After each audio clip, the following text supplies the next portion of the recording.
Bugün sizlerle yine güzel bir haber paylaşıyoruz. Saint Kitts ve Nevis vatandaşlığına başvurduğumuz danışanımızın süreci başarıyla tamamlandı.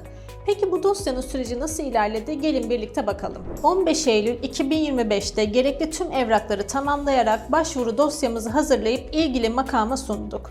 Ardından 3 Ekim'de dosya resmi olarak inceleme yani compliance aşamasına alındı. Süreç devam ederken 28 Ekim'de mülakat daveti geldi ve başvuru sahibimiz 5 Kasım'da mülakatını gerçekleştirdi. Gerekli değerlendirmeler tamamlandıktan sonra ise 10 Aralık 2025'te başvuru onaylandı. Ve bugün sürecin en güzel kısmındayız. Müşterimiz artık Saint Kitts ve Nevis pasaportunu teslim aldı ve bu pasaport ile Avrupa dahil 140'tan fazla ülkeye artık vizesiz seyahat edebilecek.